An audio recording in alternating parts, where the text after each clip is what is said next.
അല്ലാഹുവിന്റെ പരിശുദ്ധമായ ഖുർആൻ നിങ്ങളൊന്ന് ബഹുമാനിച്ചു കഴിഞ്ഞാൽ മദ്രസ വിട്ടു വരുന്ന മക്കൾ ഖുർആൻ കൊണ്ടുവരും. ആ പ്രിയപ്പെട്ട മക്കൾ കൊണ്ടുവന്ന് ഏതെങ്കിലും ഒരു ഭാഗത്ത് വെക്കുമ്പോൾ ഒരു ഉമ്മാക്ക് വല്ലാത്ത പ്രതിഫലമാണ്. അത് റബ്ബിന്റെ കലാമാണെന്ന് പറഞ്ഞാൽ അത് പടച്ചവനെ അല്ലാഹുവിന്റെ ഖുർആനാണ് മോനെ, അത് ബഹുമാനിക്കേണ്ടതാണ്.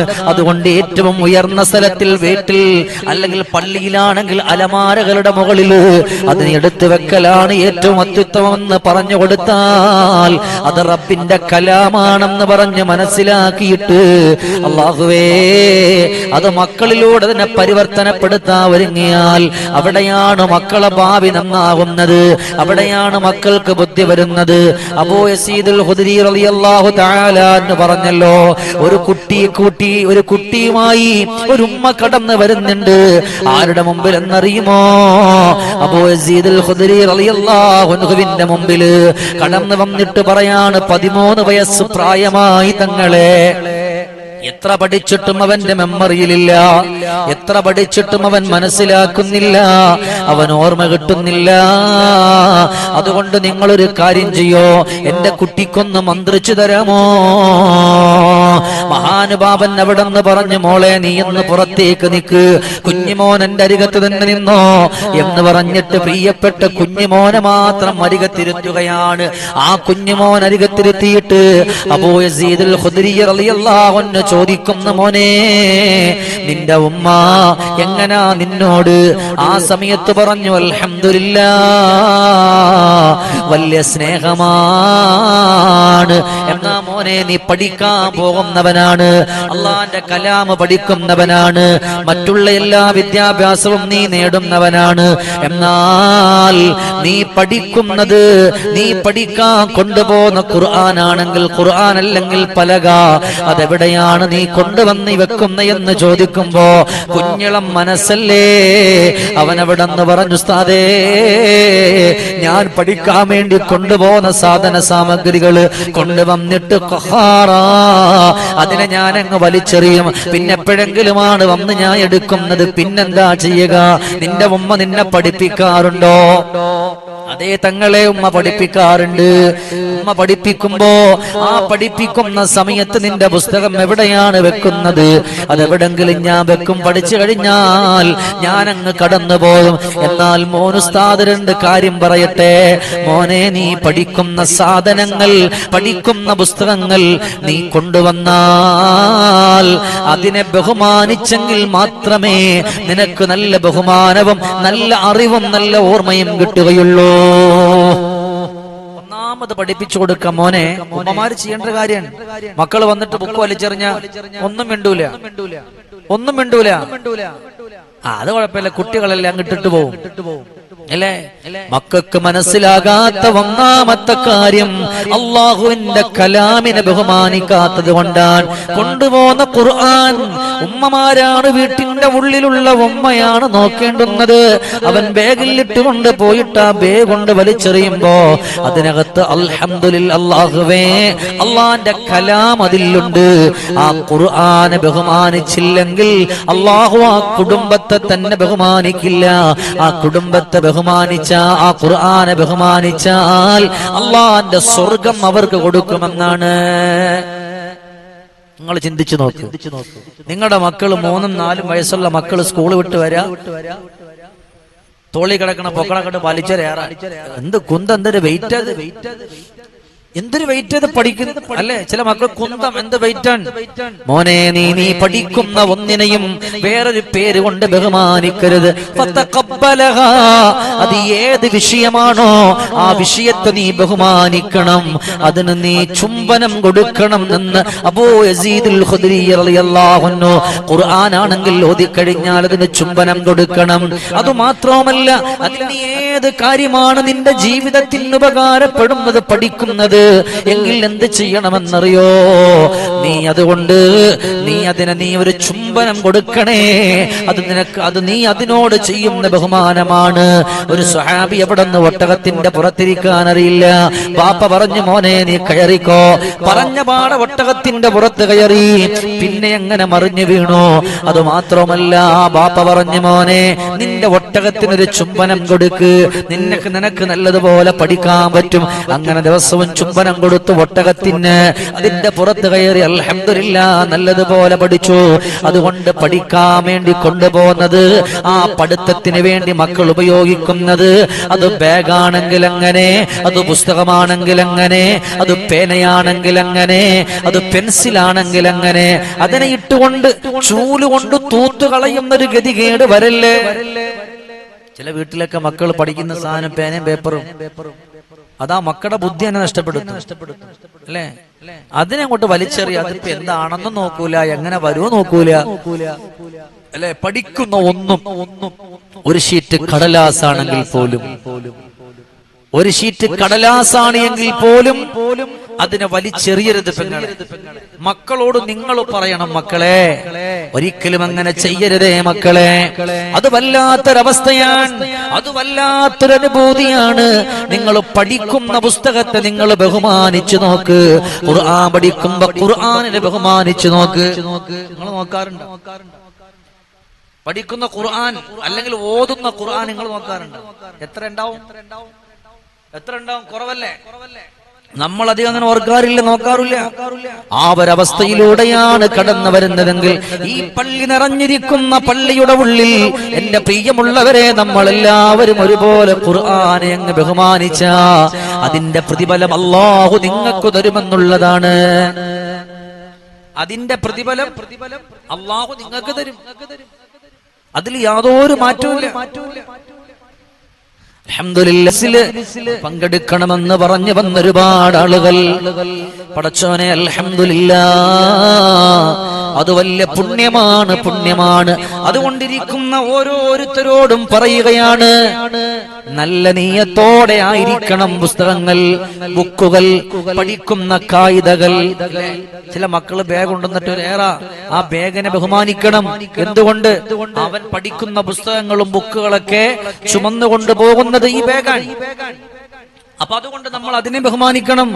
എല്ലാത്തിനെയും നമ്മൾ ബഹുമാനിച്ചുകൊണ്ട് കടന്നു വരണം. അവിടെയാണ് നമുക്ക് വിജയിക്കാൻ കഴിയുന്നത്, അവിടെയാണ് നമുക്ക് സന്തോഷിക്കാൻ കഴിയുന്നത്, അവിടെയാണ് നമുക്ക് നല്ല മാന്യത കിട്ടുന്നത്. മഹദിയായ ആയിഷത്ത് സിദ്ദീഖ റളിയല്ലാഹു അൻഹാ ഒരു കൊച്ചുകുട്ടിയോട് പറഞ്ഞു കൊടുത്തത്, കുഞ്ഞുമോനെ നീ പഠിക്കുന്നതിനെ ബഹുമാനിക്കണേ. എഴുതുന്ന പേന ഇല്ലേ, ആ പേന തീർന്നാൽ അതിന്റെ മഷി കഴിഞ്ഞാൽ പിന്നൊരു സ്വഭാവമുണ്ട്, വലിച്ചെറിയ അല്ലെ? അതുവരെ എഴുതാൻ സഹായിച്ചു, അന്ന് കൊള്ളായിരുന്നു. അതിന്റെ മഷി കഴിഞ്ഞപ്പോ പട്ടി എറിയ, പൂച്ച എറിയ അല്ലേ? വല്ലാഹി അത് അദബ് കേടാണ്, വലിച്ചെറിയല്ലേ. കാരണം ഒരു സാധനം നമ്മൾ ഒരു സ്ഥലത്ത് കുഴിച്ചിടുന്നതും അതിനെ വലിച്ചെറിയുന്നതും രണ്ടാണ്, രണ്ടും അദബാണ്. ഒന്ന് അദബും ഒന്ന് അദബ് കേടാണ്. ഒരു പേന അത് കഴിഞ്ഞു, ഇങ്ങനത്തെ മഷിയൊന്നുമില്ല. നമ്മൾ എന്ത് ചെയ്യാ? അതിനെ കൊണ്ട് കുഴിച്ചിടുക, അല്ലെങ്കിൽ ഞാനിപ്പോ കരിച്ചു കളയാ, കഴിഞ്ഞു. അതേസമയം നമ്മൾ മഷിയില്ലേ, കുന്തം പോട്ട്, അത് പാടില്ല, അത് പാടില്ല. കാരണം നമ്മൾ നേരത്തെ മഷിയുള്ള സമയം വരെ ബഹുമാനിച്ചതാണ്. അത് കഴിഞ്ഞപ്പോ നമ്മൾ വലിച്ചെറിഞ്ഞിട്ട് പോയി. എന്നാ ഒരിക്കലും നമുക്കതിനെ അതുകൊണ്ട് ഒരു നേട്ടവും നമുക്ക് വരില്ല. അതുകൊണ്ട് സുബ്ഹാനല്ലാഹ്, അല്ലാഹു നമ്മുടെ മക്കളെ മുഴുവനും അല്ലാഹു സ്വീകരിക്കട്ടെ. അല്ലേ? ഉമ്മമാര് പറഞ്ഞു കൊടുക്കണം, മോനെ വൈകിട്ട് സ്കൂൾ വിട്ടൊരു മോനെ ആ ബാഗ് അവിടെ കൊണ്ടുവെക്കും, ആ ബാഗ് അവിടെ കൊണ്ടുവെക്കും അല്ലേ? മാത്രവുമല്ല ഉമ്മ പറഞ്ഞു കൊടുക്കണം, ഇട്ടിരിക്കുന്ന വസ്ത്രം ഊരിയിട്ട് വലിച്ചെറിയല്ലേ, അതൊരു ഭാഗത്ത് മാറ്റിവെക്കണേ. മഹാനായ അബൂ യസീദുൽ ഖുദരി റളിയല്ലാഹു തആല അൻഹുവിന്റെ മുമ്പിൽ ഈ കുട്ടി ഇങ്ങനെ വന്നപ്പോ ഉമ്മാനെ വിളിച്ചു പറഞ്ഞു, പെങ്ങളെ, നീയാണ് ഈ കുട്ടിയുടെ ബുദ്ധിയെ നഷ്ടപ്പെടുത്തിയത്. കാരണം അവൻ പഠിക്കേണ്ടുന്ന സാധനത്തിന് ബഹുമാനിക്കാൻ നിങ്ങൾ പഠിപ്പിച്ചിട്ടില്ല, വെക്കേണ്ടുന്നത് വെക്കാൻ നിങ്ങൾ പഠിപ്പിച്ചിട്ടില്ല. അതുകൊണ്ട് ഇനി മുതലെങ്കിലും ആ കുട്ടിക്ക് നല്ലതുപോലെ ആ കുട്ടിയെ നല്ല മനസ്സോടെ നിങ്ങൾ കൊണ്ടുവന്നോ. അച്ചടക്കം പഠിപ്പിച്ചോ, അതവ് പഠിപ്പിച്ചോ, ആദരവ് പഠിപ്പിച്ചോ, ബഹുമാനം പഠിപ്പിച്ചോ. എന്നാൽ ആ കുട്ടി നല്ലവനാകും, നല്ല ബുദ്ധിയുള്ളവനാകുമെന്ന് പറഞ്ഞു കൊടുക്കുമ്പോൾ അബൂ യസീദുൽ ഖുദരി റളിയല്ലാഹു അൻഹുവിനോട് പെണ്ണൊരു ചോദ്യം ചോദിച്ചു. എന്താണ് ചോദ്യമെന്നറിയോ? ബാപ്പാക്ക് എന്തേ ഉത്തരവാദിത്തമില്ലേ? അബൂ യസീദുൽ ഖുദരി റളിയല്ലാഹു അൻഹുവിനോട് ഈ പെണ്ണ് പറയാ, ബാപ്പാക്ക് എന്ത് ഉത്തരവാദിത്തമില്ലേ? നിങ്ങൾ അങ്ങനെ പറയോ? ഉമ്മമാരെ പറയോ? നിങ്ങൾ വാപ്പല്ലേ, നിങ്ങൾക്ക് എന്ത് ഉത്തരവാദിത്തമില്ല? അല്ലുമ്മ മദ്റസ, ആദ്യത്തെ മദ്റസ ഉമ്മയാണ്. ആ ഉമ്മന്റെ പക്കൽ നിന്നാണ് മക്കൾ മുഴുവനും കണ്ടുപഠിക്കുന്നത്. ഉമ്മ ചെയ്യുന്നതാണ് മക്കൾ ചെയ്യുന്നത്. ഉമ്മ പറയുന്നതേ വാക്കാണ് മക്കൾ പറയുന്നത്. കാരണം നിങ്ങൾ കൊച്ചുമക്കളെ കണ്ടിട്ടില്ലേ? ഉമ്മാന്റെ പിന്നാലെ ഉമ്മ ഉമ്മാന്ന് വിളിച്ചു നടക്കുമ്പോ അപ്പൊ നമ്മുടെ മക്കളോട് പോ നിന്റെ ജോലി നോക്കി എന്ന് പറഞ്ഞാൽ ഒരു പക്ഷെ അപ്പോഴും വന്നേക്കാ. പിന്നീട് ആ കുട്ടി വളർന്നു വരുമ്പോ ആ കുട്ടി പറയും, പോ നിന്റെ ജോലി നോക്കിന്ന് അല്ലേ? അപ്പൊ ചോദിച്ചോ, അല്ലയോ അബൂ യസീദുൽ ഖുദരി തങ്ങളെ, ഇതെന്തേ അവന്റെ ബാപ്പക്ക് ഇതൊന്നും ബാധകമല്ലേ? ഭക്ഷണം മാത്രം കൊടുത്താൽ മതിയോ? ഭക്ഷണം കൊടുത്താൽ മതിയോ? അവൻ ഇതൊക്കെ ചെയ്യിപ്പിക്കേണ്ടെന്ന ബാപ്പാന്റെ കൂടെ ഉത്തരവാദിത്തമല്ലേ? ആ സമയത്ത് അബൂ യസീദുൽ ഖുദരി റളിയല്ലാഹു അൻഹു പറഞ്ഞു, പെങ്ങളെ, ശരിയാണ്, പക്ഷേ ബാപ്പ നിന്റെ വീട്ടിലിരിക്കാൻ പറ്റോ? ബാപ്പയ്ക്ക് എപ്പോഴും വർത്തമാനം പറയാൻ പറ്റോ? എപ്പോഴും മക്കളെ വഴക്കു പറയുന്നവരുപ്പയോട് ആ മക്കൾക്ക് വെറുപ്പാണ് തോന്നുക. പക്ഷേ ഉമ്മ പറഞ്ഞാൽ അത് തോന്നൂലെന്ന് അബൂ യസീദുൽ ഖുദരി റളിയല്ലാഹു അൻഹു ചിന്തിച്ചിട്ടുണ്ടാങ്ങൾ. എപ്പോഴും ഒരു ബാപ്പ മക്കളെ വഴക്ക് പറഞ്ഞ ആ ബാപ്പയോട് മക്കൾക്ക് വെറുപ്പ് തോന്നും. പക്ഷെ ഉമ്മയാണ്, ഒരാൾ അടിച്ചാലും 10 മിനിറ്റ് കഴിഞ്ഞാൽ ഉമ്മ തന്നെ അല്ലേ? ഉമ്മ ഉമ്മ എന്ന് വിളിക്കാനാരും മടിക്കണ്ട, ഉമ്മയുടേതൻ കൽബിനെ വെട്ടിമുറിക്കണ്ട,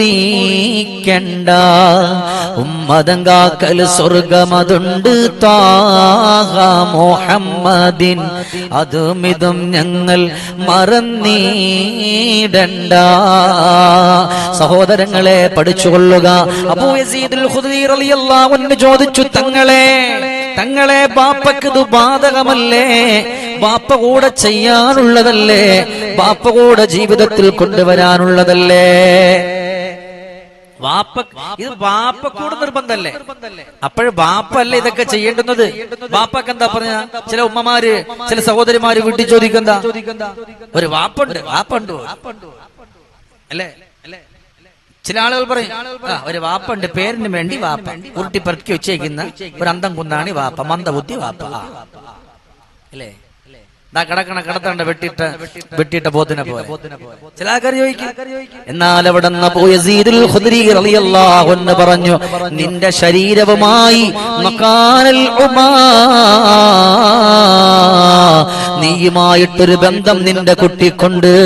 അതേതാണ്? അത് പുക്കൽ കുടി ബന്ധമാ. അതുകൊണ്ട് ആ ബന്ധം കാന്തവും ഇരുമ്പിനെയും പോലെയാണ്. കണ്ട, ഉമ്മയുമായൊരു ബന്ധം കുട്ടിക്കുണ്ട്, പൊക്കൽ കൂടി ബന്ധം. അതുകൊണ്ട് എപ്പോഴും ഉമ്മ എന്തെങ്കിലും പറഞ്ഞാലും കുറച്ചേരം മാറിയിരിക്കും, പിന്നെ വീണ്ടും വരും. ഉമ്മ ചോറ് വേണം, ഉമ്മ വെള്ളം വേണം, ഉമ്മ മിഠായി വേണം അല്ലേ? പക്ഷെ വാപ്പ ഒരു വട്ടം ഒന്ന് ഒരു ദിവസം ദേഷ്യപ്പെട്ട ഒരു മാസ പയ്യന്മാരുണ്ട്, ഉറപ്പല്ലേ? ഒരു ദിവസം വഴക്ക് പറഞ്ഞാൽ മതി, പിന്നെ വാപ്പന്റെ മുമ്പിലും പോകൂല, വാപ്പാനോട് മിണ്ടത്തുമില്ല, ഒന്നുമില്ല. പക്ഷെ ഉമ്മയാണെങ്കിൽ 10 മിനിറ്റ് കഴിയുമ്പോൾ രണ്ടുപേരും ഉമ്മ വിളിക്കും, മോനഞ്ഞു വാടാ. അവന്റെ എല്ലാ സങ്കടവും മാറി, അവന്റെ എല്ലാ വിഷമവും മാറി. അതുകൊണ്ടാണ് അവിടെ നിന്ന് പറയുന്നത്, ഉമ്മ പൊക്കുൽ കുടിമായൊരു ബന്ധമുണ്ട്. പൊന്നുമോനെ, നിന്നെ നൊന്ത് പെറ്റയുമ്മ ഞാനെടാ, പിന്നെ വന്നൊരു പെണ്ണു കാരണം എന്നെ കൈവെടിയാതടാ അറ്റപ്പൊക്കിൽ കണ്ണിൽ ബന്ധം എന്നും മണ്ണിൽ വലുതടാ അറ്റുപോകാതുള്ള ബന്ധം പെറ്റ വയറിനാണടാ. അറ്റുപോകാത്തൊരു ബന്ധമുണ്ട് പെറ്റ വയറിന്, ഇല്ലേ? എന്നാൽ അവിടെ നിന്നത് വല്ലാത്തൊരു സംഭവമാണ്. അതുകൊണ്ട് പറയുന്നത് ഉപ്പക്കൂടെ ബാധ്യത ഉള്ളതല്ലേ തങ്ങളെ, എന്നെ മാത്രം കുറ്റപ്പെടുത്തിയാ പറ്റോ? അവിടെ അബൂ യസീദുൽ ഖുദരി റഹ്മഹുല്ല പറഞ്ഞു കൊടുത്ത മറുപടിയാണ്, മോളെ അവര് പാവങ്ങളാണ്, അവർക്കെല്ലാം ചെയ്യണമെന്നുള്ള മനസ്സുണ്ട്. പക്ഷേ ചില കാര്യങ്ങളെ അല്ലാഹു അവരെ മടിപ്പിച്ചു കളയും. കാരണം ആ മക്കൾക്ക് എതിർപ്പ് വരുന്ന, ബാപ്പയോട് സ്നേഹം വരാത്ത സംസാരം ബാപ്പയിൽ നിന്ന് വന്നാൽ അത് വല്ലാത്ത സങ്കടമാണ്. അതുകൊണ്ട് ചില കാര്യങ്ങളിൽ മക്കളുമായിട്ട് അടുപ്പിക്കില്ല. അപ്പൊ പറയും ഉസ്താദേ, അല്ലെങ്കിൽ പറയും ഞാനാണ് മഗ്രിബ് മുതല് 10 മണി വരെ എന്റെ മക്കളെ പഠിപ്പിച്ചത്. എന്താ ബാപ്പാക്ക് എന്തേ ബാധ്യതയില്ലേ? ബാപ്പക്ക് എന്തേ ഉത്തരവാദിത്തമില്ലേ? ബാപ്പ വീട്ടിലുണ്ടല്ലോ. എന്നാൽ അവിടെ അബൂ യസീദുൽ ഖുദരി റഹ്മഹുല്ല പറഞ്ഞു കൊടുത്തു, എന്റെ ആ മക്കളുടെ ബാപ്പ സന്തോഷപ്പെടുന്നൊരു സമയമുണ്ട്, ആരോടും പറയാത്ത ഒരു സന്തോഷം മനസ്സിൽ കാണുന്നൊരു സമയമുണ്ട്. എപ്പോഴെന്നറിയുമോ? പ്രിയപ്പെട്ട പുന്നാര മക്കളെ, ആ മക്കളുടെ ഉമ്മ പഠിപ്പിക്കുമ്പോൾ, ആ മക്കളെ ഉമ്മ കുളിപ്പിക്കുമ്പോൾ, ആ മക്കൾക്ക് ഭക്ഷണം കൊടുക്കുമ്പോൾ ആരോടും പറയാതെ മനസ്സിൽ സന്തോഷിക്കുന്ന ഒരു ഖൽബ് അത് പ്രിയപ്പെട്ട ഉപ്പാക്കുണ്ടേ എന്ന് പഠിപ്പിച്ചത് അബൂ യസീദുൽ ഖുദരി റഹിമഹുല്ലയാണ്. പക്ഷേ അത് അവർ ആ പെണ്ണിനോട് പറയൂല, കാണിക്കൂല. നിങ്ങൾ എന്ത് വിചാരിച്ച്? ഭർത്താക്കന്മാര് മുഴുവനും നിങ്ങൾ ചെയ്യുന്ന ഒരു പ്രവർത്തനത്തിന് നിങ്ങളോട് സ്നേഹമില്ല എന്നാണോ? മനസ്സിൽ സ്നേഹമുണ്ട്, പക്ഷെ അങ്ങോട്ട് കാണിക്കില്ലെന്നാണ്. അപ്പൊ പറയാം മനസ്സിൽ സ്നേഹം വെച്ചിട്ട് എന്ത് കുന്തത്തിനാ ഉസ്താദേ അല്ലേ? എല്ലാം അങ്ങനല്ല, ചില വിഷയങ്ങള്. അതുകൊണ്ടാണ് അവിടെ നിന്ന് പറഞ്ഞു പോകുന്നത്. അബൂ യസീദുൽ ഖുദരി റഹിമഹുല്ല പറഞ്ഞു, മോളെ നീ വീട്ടിലേക്ക് പോയാൽ നിന്റെ ഉള്ളിൽ കിടന്നിരുന്ന കുട്ടി, നിന്റെ മാറത്ത് ചേർന്ന് കിടക്കുന്ന കുട്ടി, നീയുമായി ഒട്ടിക്കിടന്നിരുന്ന കുട്ടി, നിന്റെ സുഗന്ധം മാത്രം ആ കുട്ടി ഏറ്റവും കൂടുതൽ ശ്വസിച്ചത് നിന്റെ സുഗന്ധമാണ്, അല്ലേ? അതുകൊണ്ടാണ് മഹാനായ അബൂ ദാവൂദുൽ മിസ്തഹി റളിയല്ലാഹു അൻഹു പറഞ്ഞത്, കുട്ടികൾക്ക് അമ്മിഞ്ഞ പാല് കൊടുക്കുമ്പോ വിയർത്ത ശരീരവുമായി കൊടുക്കരുത്, വിയർപ്പ് ഗന്ധമായി കുട്ടിക്ക് അമ്മിഞ്ഞ പാല് കൊടുക്കരുത്. കുട്ടിയുടെ സ്നേഹം കുറയാൻ അത് കാരണാണത്രേ. സുബ്ഹാനല്ലാഹ്, കുട്ടിയുടെ സ്നേഹം കുറയാതെ കാരണാണെന്ന്. അപ്പൊ ഏതായാലും ഞാൻ ചുരുക്കട്ടെ സഹോദരങ്ങളെ, അല്ലാഹുവിന്റെ ഹബീബ് നബിയുനാ മുഹമ്മദുർ റസൂലുള്ളാഹ് സല്ലല്ലാഹു അലൈഹി വസല്ലം, അല്ലാഹുവിന്റെ പ്രവാചകർ സല്ലല്ലാഹു അലൈഹി വസല്ലമ തങ്ങൾ പറഞ്ഞു കൊടുക്കുകയാണ്, പ്രിയപ്പെട്ട സ്വഹാബ നല്ലതിനെ പ്രവർത്തിച്ചോ. ആ പ്രവർത്തനത്തിന്റെ വഴികളൊക്കെ കേട്ടുപോയ അബൂ യസീദുൽ ഖുദരി റഹിമഹുല്ല പറഞ്ഞു കൊടുക്കുകയാണ്, അതുകൊണ്ട് മോളെ നീ പോയിട്ട് അങ്ങനെ ചെയ്തു നോക്ക്. അങ്ങനെ അന്ന് മുതൽ ആ കുട്ടിയോട് പറഞ്ഞു, പഠിക്കുന്നതിനെ ബഹുമാനിക്കണേ, പഠിക്കുന്നതിനെ ഇഷ്ടപ്പെടണേ, നല്ലതുപോലെ കൊണ്ടുവരണേ. അന്ന് മുതൽ ആ കുട്ടി നല്ലതുപോലെ പഠിച്ച് നല്ലതുപോലെ കൊണ്ടുവന്ന് നല്ല അച്ചടക്കത്തോടെ വെച്ച് നല്ല രീതിയിൽ മുന്നോട്ട് കൊണ്ടുപോകുമ്പോ അൽഹംദുലില്ലാഹ് പിന്നീട് ആ കുട്ടി പഠിച്ച് നല്ല ആളായി, പഠിച്ച് നല്ല വിദ്യാഭ്യാസമുള്ളവനായി, പഠിച്ച് നല്ല ആരോഗ്യമുള്ളവനായി, ആര് കണ്ടാലും കൊതിച്ചു പോകുന്ന സൗന്ദര്യത്തിന്റെ ഉടമസ്ഥനായി അവനങ്ങനെ മാറുമ്പോ അല്ലാഹുവേ ഞങ്ങളെ മുഴുവനും നീ രക്ഷിക്കണേ അല്ലാ, ഞങ്ങളുടെ മക്കളെ കാക്കണേ അല്ലാ, നല്ല ബുദ്ധിയുള്ളവരായ മക്കളാക്കി മാറ്റണേ അല്ലാ. ഈ പരിപാടി ആരൊക്കെ ആരിലേക്കൊക്കെ എത്തിക്കുന്നോ ഞാൻ പറയുന്ന പ്രതിഫലം അവർക്കും നീ കൊടുക്കണേ റബ്ബേ. ഒരാൾക്കെങ്കിലും ഷെയർ ചെയ്ത് കൊടുത്ത് ഒരാളെങ്കിലും ഇത് കേട്ട് പഠിച്ചു മനസ്സിലാക്കിയാൽ അവർക്കൊക്കെ അതിന്റെ പ്രതിഫലം കൊടുക്കണേ അല്ലാ, അതിന്റെ പ്രതിഫലം കൊടുക്കണേ അല്ലാ. ഈ മജ്‌ലിസിൽ സംഗമിച്ച മുഴുവൻ ആളുകൾക്കും നിന്റെ അർശിന്റെ തണല് കൊടുക്കണേ റബ്ബേ. അല്ലാഹുമ്മ റബ്ബനാ തഖബ്ബൽ മിന്നാ إنك أنت السميع العليم وتب علينا إنك أنت التواب الرحيم آمين برحمتك يا أرحم الراحمين.